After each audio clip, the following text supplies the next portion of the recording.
மகரம். மகர ராசிக்காரர்களுக்கு இப்ப குரு பார்வை ராசிக்கு இருக்க, சந்திரனே 7ஆம் அதிபதியே ராசியில உட்கார்றார்.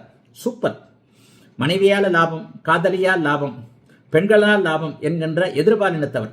பெண்ணுக்கு ஆணால் லாபம், ஆணுக்கு பெண்ணால் லாபம் என்கின்ற அமைப்பு முதல் 2 நாட்களுக்கு உண்டு.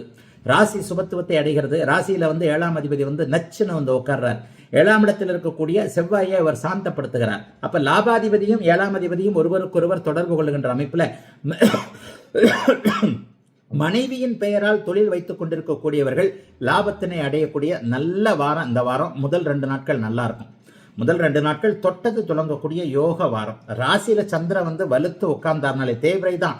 ஆனா குருவின் பார்வையில் உட்கார்றாருல, ஸ்ட்ராங்கான முடிவுகளை எடுப்பீர்கள். தொலைநோக்கு திட்டங்கள் வரக்கூடிய அமைப்புகள், எது நல்லது எது கெட்டது என்பதை தெளிவாக வைக்கக்கூடிய நல்ல அமைப்புகள்லாம் உண்டுங்க. அதற்கடுத்து 2ஆம் இடத்திற்கு மாறிடுறாரு. புதன்கிழமை வியாழக்கிழமை சுமாரா தாங்க இருக்கும். பெரிய அளவுல ஒன்றும் இல்லை, அப்படியே தூரத்துல தெரியுது பார், கண்ணில் தெரியுது, எதிரே தெரியுது பாருன்ற மாதிரி தான் இருக்கும். ஆனா அதற்கடுத்து 3ஆம் இடத்திற்கு அவர் போவது என்பது பெரிய அளவுல நஷ்டங்கள் கஷ்டங்களை கொடுக்காதுங்க.